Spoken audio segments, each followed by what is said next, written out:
मैं एक private company में नौकरी करता था। प्राइवेट नौकरी में इतनी ज्यादा आमदनी न होती थी कि खुलकर खुद पर या घर वालों पर लगाया जाए, मगर थोड़ी बहुत सहूलियत हम भी हासिल कर सकते हैं। इसलिए मैंने भी शदीद गर्मियों में सब घर वालों की बुरी हालत देखकर घर में एसी लगवा लिया था। एसी लगने के बाद सब में सुकून फैल गया। एक ही बड़े कमरे में पूरा घर एसी लगाए सुकून से सोया रहता था। हम घर के कुल 5 सदस्य थे।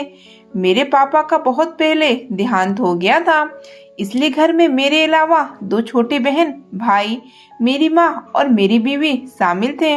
मेरी मम्मी ने कमरे में कालीन डलवाकर जगह सेट कर दी थी। दिन भर मैं काम पर होता था और जब रात को लौटता तो मेरे बहन भाई और मम्मी कमरे में मौजूद होते और मेरी बीवी बाहर घर का काम कर रही होती थी।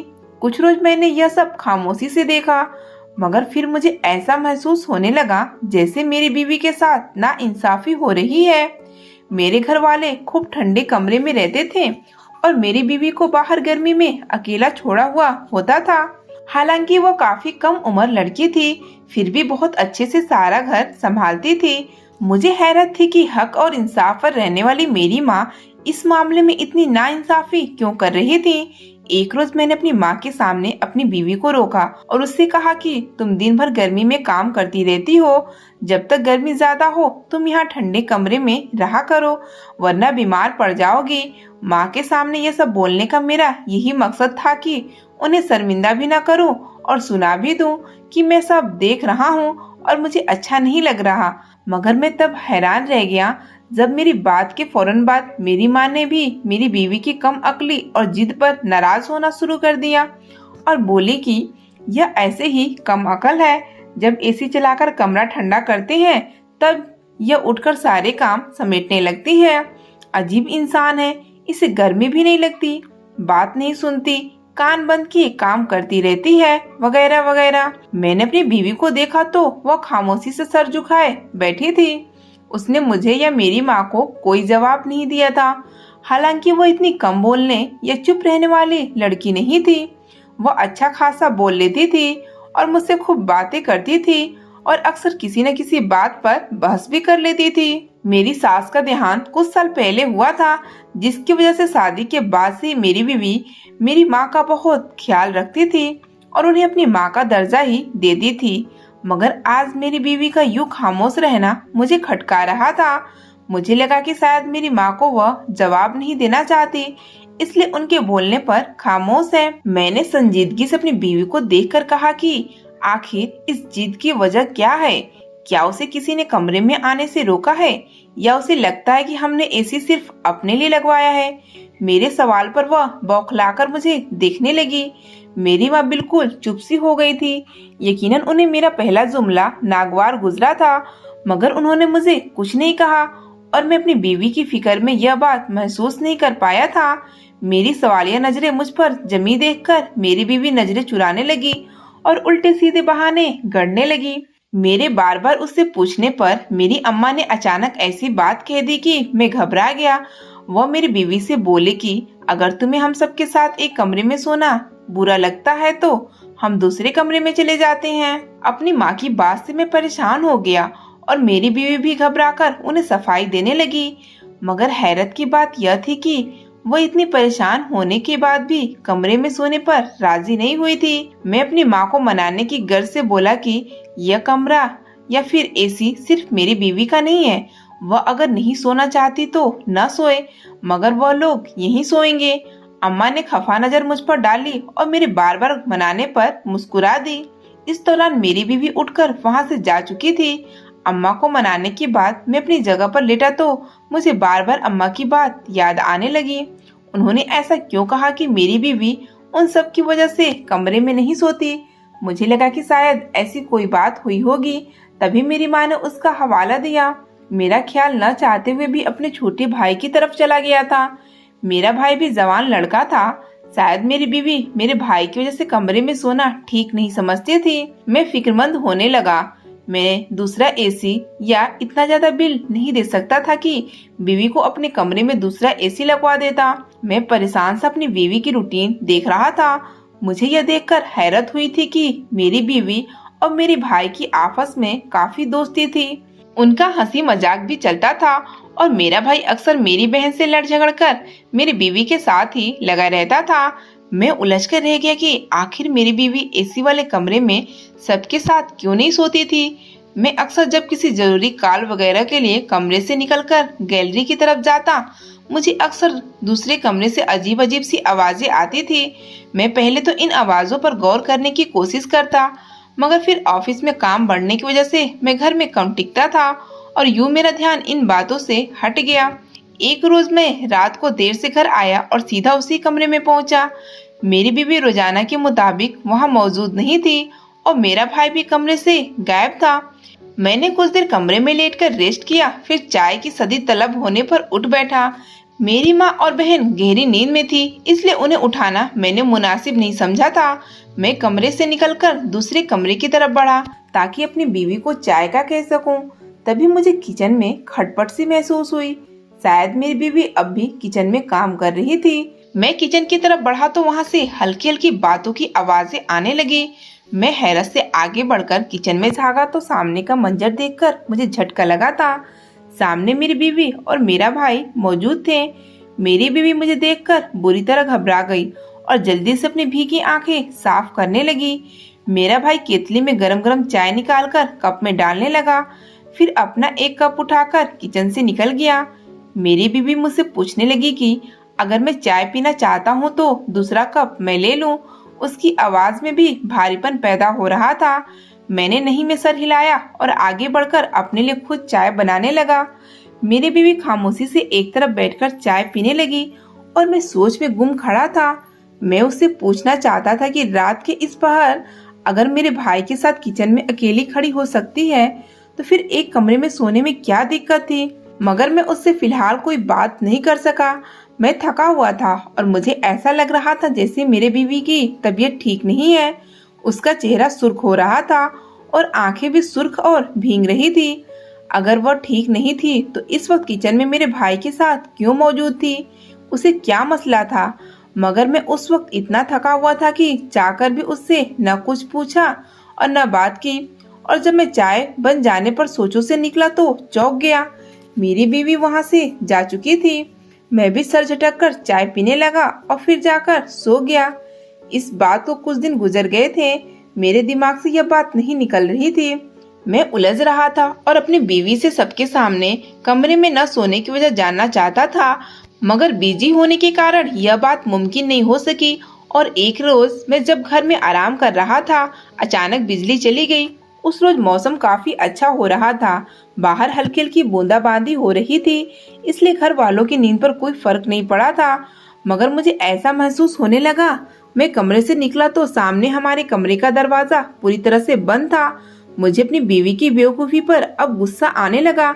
बाहर इतना अच्छा मौसम था और वह कमरा बंद की पड़ी थी। मुझे अपनी माँ की बात याद आई कि तुम्हारी बीवी हैरान कर देती है, उसे आखिर गर्मी क्यों नहीं लगती? यह अच्छे मौसमों में भी कमरा बंद किए पड़ी रहती है। मैं कदम बढ़ाकर अपने कमरे की तरफ बढ़ गया और दरवाजा एक झटके से खोल दिया। मेरी बीवी हड़बड़ाकर सीधी होती हुई दरवाजे की तरफ देखने लगी। मेरे हाथ में मोबाइल था, जिसकी टॉर्च की रोशनी में मैं सामने का मंजर देखकर हक्का बक्का रह गया था। मेरी बीवी घबराई हुई सी चादर में सिमट गई और मुझे लगा मैं अपने कदमों पर खड़ा नहीं हो पाऊंगा। मेरी बीवी की हालत बहुत खराब हो रही थी। वो बंद कमरे में मोटी चादर में दुबकी पसीना पसीना हो रही थी और उसका चेहरा इतना सुर्ख था कि जैसे आग को छू लिया गया हो। वो पानी से भरी आंखें मुझ पर टिकाए हुई थी। मैंने आगे बढ़कर उसकी हालत की वजह पूछी तो जो उसने बताया वो मुझे गुमसुम कर गया था। मैं समझता था कि मैं बहुत ज्यादा परवाह वाला इंसान हूँ और मुझसे बढ़कर कोई एहसास वाला नहीं। उस रोज अपनी लापरवाही पर खुद शर्मिंदा सा हो गया था। मेरी बीवी बता रही थी कि उसे ठंडी हवाओं से एलर्जी है, जिसकी वजह से सख्त गर्मियों में भी उसे गर्म रहना पड़ता है। इसी तरह से वो ठीक रहती है और अगर उसे जरा से भी ठंडी हवा लग जाए उसे एलर्जी होने लगती है। और उस वक्त भी वह बंद कमरे में चीख चीख कर पागल हो रही थी और उसकी नाक निहायत सुर्ख और सूज रही थी। मुझे तब अचानक सारी बात समझ आई थी। वह कमरे में बंद रहकर अक्सर ऐसे ही छींक रही होती थी और जब किसी की मौजूदगी महसूस कर लेती तो छींक की आवाज दबाने की कोशिश करती, जिसकी वजह से उसकी नाक और गला में खराश ज्यादा हो जाता था। मैं उन आवाजों पर अक्सर चौंक जाता था, मगर कभी मैंने अपनी बीवी से जाकर उसकी हालत नहीं पूछी थी। उसका एसी वाले कमरे में न सोना मुझे उलझा देता था और इसी उलझन में मैं हर वजह और हर शख्स से गुजरता रहा, मगर मैंने कभी यह नहीं सोचा था कि शायद उसे कोई परेशानी हो, जिसकी वजह से वो मजबूरन गर्म दोपहरों में दूसरे कमरे में जलती पड़ी रहती है। मुझे याद आया कि उस रात भी मेरी बीवी की ऐसी कुछ हालत थी, जब मेरा भाई उसे गर्म चाय बनाकर दे रहा था। शायद वह भी मेरी बीवी की हालत से वाकिफ था, मगर एक मैं ही था जो अब तक अनजान रहा था। मेरी बीवी ने मेरे पूछने पर भी मुझे कुछ भी नहीं बताया। मैंने हैरत से यह बात अपनी बीवी से पूछी तो वह शर्मिंदगी से सर झुका गई। शायद कोई वजह थी कि उसने मुझे अपनी हालत छुपाए रखी। मैंने उठकर पहले उसे दवा दी और गर्म पानी लाकर दिया, और जब उसे कुछ आराम आया तो मैंने सख्ती से उसे देखा और बोला कि अगर वो मुझे पहले यह बात बता देती तो मैं इलाज करवाता उसका। क्या मैं उसे इतना जालिम इंसान लगता था जो उसकी हालत की परवाह न करता? मेरी बात पर मेरी बीवी ने झिझक कर कहा कि मैंने इसलिए छुपाया ताकि कोई मुझसे परेशान न हो और मुझे अछूत समझकर सब मुझसे बचने की कोशिश न करेगी, और मैं आप सबको इस मुश्किल में डालना न चाहती थी। अपनी बीवी की बात पर मुझे झटका लगा था। मैं उस पर नाराज होने लगा कि वो हमें इतना जाहिल समझती थी कि अपनी परेशानी से अकेले लड़ती रही, मगर हम पर जाहिर न की कि मेरी बात पर दुखी होती हुई बोलेगी। वो अपनी माँ के साथ ऐसा होता देख चुकी है, इसलिए उसे लगा कि वह भी यह सब झेलेगी। तब उसने मुझे अपनी मरे हुए माँ का अतीत बताया तो मेरा दिल उदासी से भर गया और मैं गमजदा सा बैठा रह गया। वो बता रही थी कि मेरी माँ को भी ऐसे ही एलर्जी की शिकायत रहती थी। वो सारा दिन घर के काम करती और छींकती रहती थी। न उसका इलाज करवाया जाता, न ही वो परहेज कर पाती थी।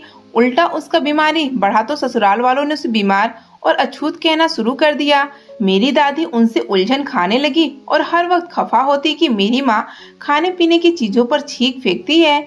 मेरी माँ की मजबूरी थी, वो पानी से भरी आंखें लिए काम करती थी। ससुराल में मौजूद नंदे और खुद उनके साथ काम करने को तैयार न थी, मगर मेरी माँ अकेले काम करती रहती थी, जिसका हल निकाला कि मेरे बाप ने मेरी माँ को सख्ती से अपने मुंह पर कपड़ा लपेट रखने की हिदायत दी ताकि छींक खाने की चीजों तक न पहुँचे।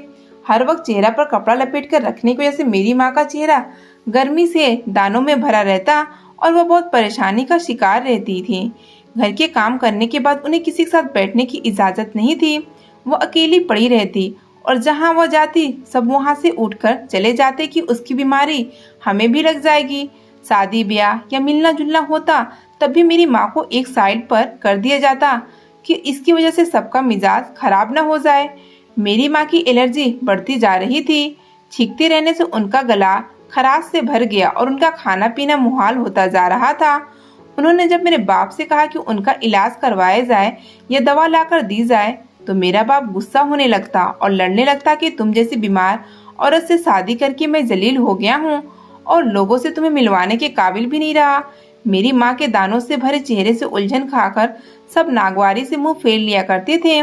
घर में किसी को भी कभी सर्दी या जुकाम होता, उसका इल्जाम मेरी माँ पर धर दिया जाता था कि ये ही सबको बीमार कर रही है। गर्म पानी पी पी कर मेरी माँ का जिस्म हर वक्त तपीस में रहने लगा। वो चुप चुप कर अपनी सास और नंदों की जुकाम वाली दवाएं उठाकर खाती ताकि उन्हें आराम आ सके। मसला बढ़ते बढ़ते उनके दिमाग तक जा पहुंचा। उनका दिमाग कमजोर होने लगा और ऐसे उल्टे सीधे इलाज करने की वजह से एक रोज मेरी माँ ने गलत दवा ले ली, जिसकी वजह से उनकी हालत बहुत नाजुक हो गई। पहले तो उनकी हालत को ड्रामा समझकर नजरअंदाज किया गया, क्योंकि उस रोज घर में बड़े फूफा और उनके ससुराल वालों की दावत थी। मेरी दादी गुस्सा होने लगी कि मेरी माँ काम से बचने के लिए ऐसा कर रही है, मगर जब मेरी माँ उसी हालत में पड़ी रही तो बेशर्मी की हद पार करते हुए मेरी दादी और छोटी बुआ ने मुझे साथ लगाकर खुद मेहमानों के लिए खाना बनाने लगी और साथ साथ मेरी माँ को भी बातें सुनाने लगी। मैं समझदार थी और अपनी माँ की हालत से बखूबी जानती थी। मेरा दिन उनकी हालत पर खून की आंसू रो रहा था। मुझे भी अपनी माँ की तरह कभी कभी एलर्जी की शिकायत हो जाती थी, मगर मुझे हर बार दादी दवा देकर ठीक कर देती और मैं वो दवा खोज खोज कर थक जाती, मगर मुझे कुछ समझ न आती थी कि आखिर वो कौन सी दवा थी जिससे मेरी दादी मेरा इलाज करती थी। मैं वह दवा जानकर अपनी माँ का इलाज करना चाहती थी, मगर मैं नाकाम रही। उस रोज मेहमान आए तो पूरा घर मेहमानों के साथ लगा, हंसता खिलखिलाता रहा और मैं अपनी माँ के पास बैठी रोती रही थी, क्योंकि मेरी माँ अब बिल्कुल बेहोश हो चुकी थी। मेरे बाप काम से लौटा तो काफी देर हो चुकी थी।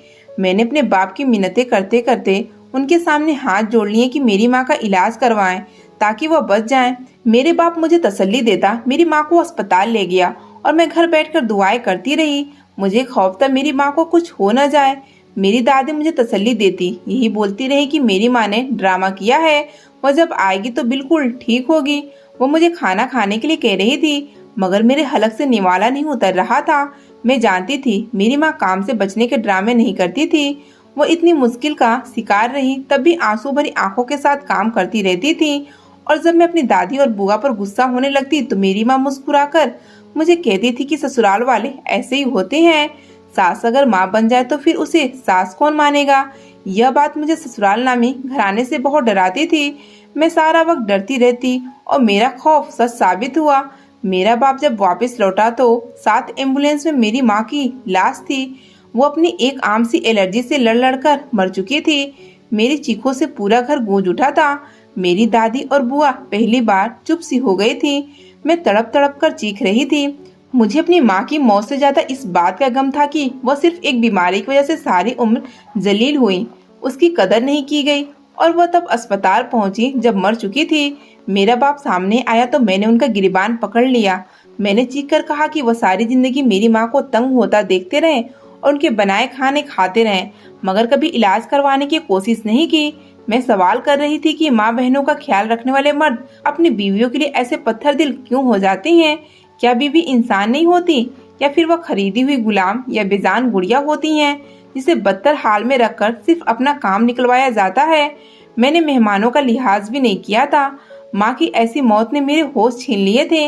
मेरे अल्फाज पर लोग हैरान होने लगे तो मेरी दादी और बुआ खींचकर मुझे कमरे में ले गईं और सबसे कहने लगी कि माँ की मौत ने मुझे पागल कर दिया है। और यही सच था, मैं पागल हो चुकी थी। माँ के मरने के कुछ दिन बाद भी मैं हर वक्त ऐसी बातें करती और चीखती चिल्लाती थी। फिर रफ्ता रफ्ता मेरे गम ने गुमसुम सा कर दिया था। मैं एक कोने में चुपचाप बैठी रहती थी। मेरी एलर्जी भी अब बढ़ती जा रही थी। मेरे बाप ने परेशानी से मेरा इलाज करवाने की कोशिश की तो मैंने साफ इनकार कर दिया और उनसे बोली कि मैं अपनी माँ जैसी जिंदगी गुजारना चाहती हूँ, ताकि उन्हें एहसास हो कि बेटियों पर गुजरे तो कैसा लगता है और बीवी भी किसी की बेटी होती है। मेरे घर वाले मेरी जिद और पागलपन से तंग आ गए थे और पहली फुर्सत में अच्छा सा रिश्ता ढूंढकर कम उम्र में ही मुझे ब्याह दिया। मेरा बाप जब मैं अक्सर मैके जाऊं तो फिक्र से सवाल करता है कि सब मेरा ख्याल रखते हैं या नहीं। शादी के बाद मेरी सोच अपनी माँ वाली थी कि ससुराल बुरा होता है, मगर यहाँ जब सास ने माँ जैसा प्यार दिया और ननद बहन की तरफ बातें करती और ख्याल रखती, देवर भाइयों की तरफ फिक्र जाहिर करता, तो मेरी सोच बदलने लगी। मेरा नसीब अपनी माँ से अलग था, मगर अब भी मुझे खौफ था कि शायद सब इसलिए अच्छे कि मेरी एलर्जी के बारे में नहीं जानते। मुझे डर लगता था कि अगर मेरी एलर्जी की बात खुली तो मेरी माँ की तरह मुझे भी सबसे अलग थलग कर दिया जाएगा। मेरी बीवी अपनी बात सुनाकर अफसोसगी से सर झुका गई थी। मेरी आंखें अपनी सास के हाल पर नम हो गई। मुझे अपने घर वालों पर फक्र होने लगा। मेरे भाई को जब मेरी बीवी की हालत का पता चला तो वो उसका ख्याल रखने लगा था और दवा भी ला कर देता, और मेरी बीवी के खौफ पर उसने हम सब के सामने कोई बात नहीं की थी। मैं अपनी बीवी को डॉक्टर के पास ले गया। मेरी माँ और बहन को पता चला तो वह भी मेरी बीवी का ख्याल रखने लगी और पहले से बढ़कर ध्यान देने लगी। ठंडी हवाओं के चलते ही मेरी माँ को पहली फिक्र मेरी बीवी की होने लगती थी। मुझे खुशी थी कि हम बीमारी को जुर्म नहीं समझते। हमें अपने आसपास ऐसे बहुत से लोग मिलते हैं जो अंदर ही अंदर सहने के आदी होते हैं, चाहे रवैये हो या तकलीफ, वो किसी को खबर नहीं होने देते, और खबर हो जाए तो उन पर जिंदगी तंग कर दी जाती है। मेरी गुजारिश है कि अपनों को तकलीफ से बचाएं और उनका ख्याल रखें। उनकी बीमारी को उनका जुर्म न बनाएं। वह तो पहले ही तकलीफ से गुजर रहे होते हैं, उस पर हमारे रवैये उन्हें बेमौत मार देते हैं। दोस्तों, आज की हमारी यह कहानी आपको कैसी लगी जरूर बताइए। पसंद आई तो प्लीज लाइक करना। रोज एक नई कहानी सुनने के लिए हमारे चैनल को सब्सक्राइब करना। मिलते हैं दोस्तों अगली नई कहानी के साथ।